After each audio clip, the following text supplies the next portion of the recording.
aw bɛɛ lajɛlen ma ni waati in na aw fɛn fɛn bɛ ka fɔ n'o kelen don ka ka arajo butɔn ka munumunu ni k'a bila 88 a n'a nɔkanfɛn 5 la k'aw fo aw ka kanu na k'aw fo aw ka danaya la ka tila ka aw fo aw ka sugantili la ka ɲɛsin anw ma bi ye septembre kalo ale tile 4 ye n'i ye ale kofɔ anw ka jamana kɔnɔla la a bɛ a to ni ma hakili bɛ jɔ fɛn belebele ale caman fɛ o de okumu kɔnɔla la jamukan kɛrɛnkɛrɛnnen a ka ja tile kɛrɛnkɛrɛnnen o bɛ na suganti bi an ka kunnafoni di siraw fɛ cogoya min na ka tasibilaw kɛ ka seereyaw kɛ ani ɲɛfɔli caman bɛɛ lajɛlen bɛ se ka faamuya sɔrɔ o la cogoya min na radio voix du mali ale sɔgɔlen don ni waati in na radio rfm na ka fara an ka kunnafoni di sira caman kan n'o ye pagew ye i b'a fɔ mali mt i b'a fɔ rtfm i b'a fɔ pays wagadu soninke ale ni an ka dugumisɛnw kɔnɔ ka taa se région kɔnɔlaw ma kunnafoni di sira minnu bɛ yen n'u kɛlen don ka jɛmukan in ta ni ka a cari nin ye an sigitɔ ye Burama Jallow Mass kuma bara a bɛ ne bolo Manden sɛgɛ honorable Sidiki Kuyate a bɛ kɛnɛ kɔnɔla la yan technicien caman radio kanubaga caman Kuyate jɛkɛɲɔgɔn caman bɛ kɛnɛ a kɔnɔla la o la an bɛ foli ni tanuni k'a lase aw bɛɛ lajɛlen ma aw mana kɛ fan o fan n'aw tulo b'anw na walima ni aw ɲɛ b'anw na ka aw bɛɛ lajɛlen fo an bɛ kuma galama ka tɛngu Kuyate la ka sɔrɔ fɛn minnu bɛna kɛ bi kɛnɛ in kɔnɔ ka ɲɛfɔli k'o la Kuyate. Masa mi fo a diyara n ye. Masa i folen kɔfɛ an bɛ lamɛnbaga bɛɛ lajɛlen fo Mali kɔnɔ ani Mali kɔkan. K'u ladɔnniya k'a fɔ ko bi ye don ye tasibila don don waleɲuman don don don don min bɛ tali kɛ fɛnɛ an ka kiraba kisi nɛɛma b'a ye o bange don na siga t'a la waleɲuman don don wa don fɛnɛ don fɛnɛ min ye sarakati bɔba don ye ka sabu kɛ waleɲuman don o ye sarakati la belebele ye. Burama Jallow Mass an bɛ foli se malikaw bɛɛ lajɛlen ma Mali kɔnɔ ani Mali kɔkan. U ladɔnniya k'a fɔ an bɛ kɛnɛ min kan o de ye an ye min wele ko Bajɛnɛ ka lɛfɛ. Ale min bɛ sigi alamisa o alamisa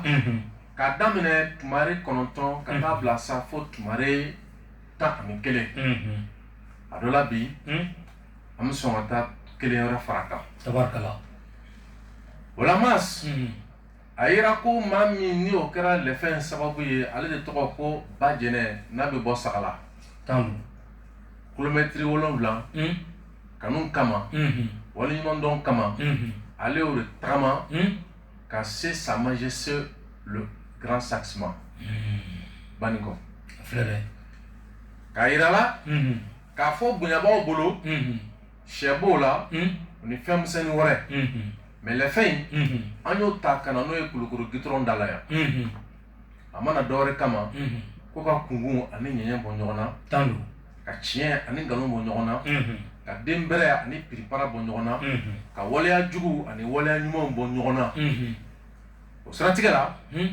a yera ko an ka jamanaba in kɔnɔ maa dɔ bɛ yen min nana wele k'a fɔ ko Adama Jaradi Ben le cerveau Adama Ben Jaradi Ben le cerveau a yera ko bolo nana d'ale kan ka bɛn nin don ɲɔgɔndaya de ma bi bɛ k'a san 2 ye tewu ka n'o bɛn septembre kalo fɛnɛ o Bajɛnɛ lɛfɛ fɔlɔ ma ka tila ka n'o bɛn Amadu Seydou Traoré di Amadu Jikɔrɔni o ka fatulu san 9 ma ka tila ka n'o bɛn Mawuludu fɛnɛ ma et kuma o siratigɛ la an bɛ dugawu kɛ ko an bɛna laɲini min kɛ Ala k'a bɛn se ma. Masa an ma nin bɛɛ kɛ dɛ. Siga t'a la. N'est-ce pas? Nin ko kɛra ka na bɛn anw ka bi sigi fɛnɛ ma. A kɛra. O dɔ la Sa Majesté le Grand Saxe ale ye lɛfɛtigi kelen ye alors kalifa Sibi la Sibi o taara sanu ɲini na awɔ donc ale bɛ a taara mine kɔnɔ tabarikala Kayi lɛfɛtigi kelen o ye Burama Diallo di Mas voix du Mali lɛfɛtigi kelen o ye fɛn min tali kɛ ɲɛmaa n'o ye Sidiki Kuyate ye bi lɛfɛtigi fila bi yan ka na maliyɛnw bilasira ka maliyɛnw baro ka dɔn k'a fɔ jamana ko la jamana mago bɛ a den bɛrɛw la jamana mago bɛ a den bɛɛ lajɛlen na Mas foli kelen i ma n bɛ foli se n kɔrɔkɛ ma n'o ye Umar Cɛfi Mariko Umar Cɛfi Mariko foli an bɛ foli kɛrɛnkɛrɛn ka taa se an baw bɛɛ lajɛlen ma an faw ma maa o maa bɛ yen n'olu kɛra maa ye n'u cɛsirila fasoko ɲɛ ni a dɔ la k'a fɔ olu de kɛra mɔgɔ ye minnu ka cɛsiri n'u ka dɛmɛ nɔ kan an bɛ ka tare fɔ jamana ko in na o la RTFM ka foli s'a ma Page Wagadugu Soninke Dɛmɛ Dukure olu Mali MT ka foli se a lajɛbagaw u n'u yɛrɛ ka organe maa bɛɛ lajɛlen ma et puis Mas min kɛra an donkan ye bi nin kɛnɛ kɔnɔ o ye nin ye tabarikala honorable y'a fɔ cogoya min na a tɛ tɛmɛ o kan an bɛ babu da don o yɔrɔnin bɛɛ lajɛlen na ka sababu kɛ fɛn belebele ba damadɔ ye ɲɔgɔn sɔrɔ kɛnɛ kɔnɔna la i b'a fɔ i ye a walawala an ye cogoya min na Amadu Seydou Traoré min bɛɛ lajɛlen b'a wele Amadu Jikɔrɔni bi ye ale ka soma yɛlɛma san kunbɛ 9nan ye i bɛ se ka mun fɔ ale kan Burama Diallo i bɛna ye k'a fɔ diɲɛ kɔnɔ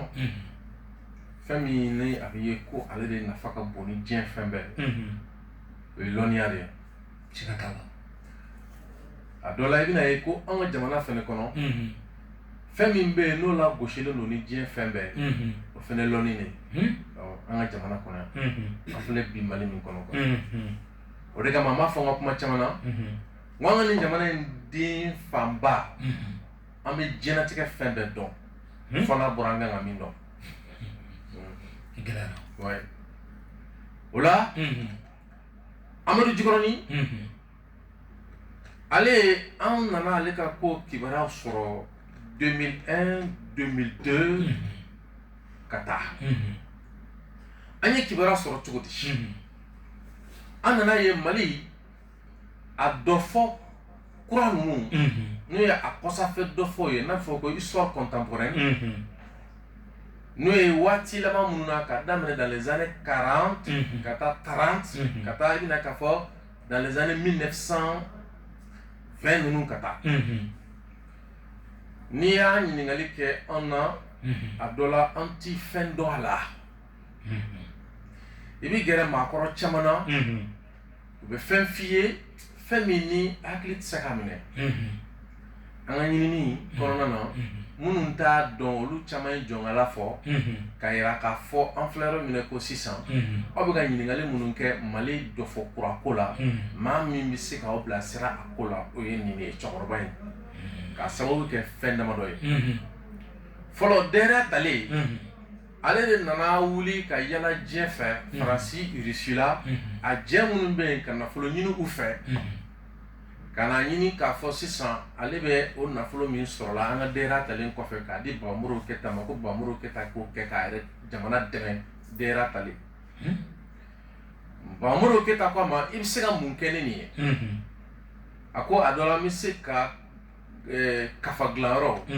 librairies olu dilan n'a ye ale de taara o sigi o min sigira o de kɛra ka jamana in kalan kɔkɔrɔ don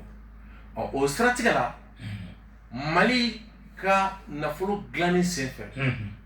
Irisiw tun bɛ Modibo ka kalan parce que o nafolo dilanni na kalan de b'a la a ɲɛdɔn de b'a la san kelen Irisiw tun bɛ tɛmɛ ale de fɛ a tun bɛ taa sɛbɛn di Modibo Keta ma a bɛ cours ta à distance Amadu Jikɔrɔni ka cɛsiri sababu la parce que fɛnw tun bɛ bɔ fɛnw tun bɛ don ka sababu kɛ librairie ko ye fo ka na wari dilanni ko a tiɲɛ n'a nkalon n'a nafa ni a ko kuru min karamɔgɔ Modibo fɛ san kelen a ko tun bɛ tɛmɛ ale de ka bolo kɔnɔna na donc Amadu Jikɔrɔni k'a to o baara la ale ye jamana in kodɔn ni jamana in kokɔrɔdɔn caman lako fo finalement nin waati laban ninnu kɔnɔ 2006 7 fo kana se fo 12 ninnu na a nana ye k'a fɔ a ka kan a ka jɛnsɛnni kɛ ka bɔ an bɛ taa min ɲini a fɛ la o siratigɛ la ale de bɔra kibaruya caman b'an bolo bi Mali ko la armée créalen c'est-à-dire armée sigilen sen kan a kɛra cogo di jɔnni tun ye général Sumare ye jɔnni tun ye Dibi Silasi Jara ye jɔnni tun ye Mamadu La ye jɔnni tun ye i bɛna ye k'a fɔ Cɛmɔgɔ Garan Kuyate jɔnni tun ye Moribo ye jɔnni tun ye i bɛna maaba caman tun bɛ jamana in kɔnɔ yan an t'u dɔn an t'u ka ko dɔn ale de nana a ka kafaw labɔ an na tun bɛ conférences kɛ ɲɔgɔn fɛ an tun ma organiser ale de nana nin ko in tiɲɛ caman ta k'a yɛrɛkɛ donc a kɛra mɔgɔ ye min ye jɔyɔrɔbaw fa jamana ko la mais wagati koron kama an n'ale ka sira n y'a a ka ko ɲɛfɔ ka kɛ n'o de ye donc o de soma yɛlɛmala bi fɛnɛ ye o 109 ye tabarikala 109 kɔnɔ n b'a dɔn aw caman bɛ yen bi min bɛ wulikajɔ la jamana in dɛmɛli la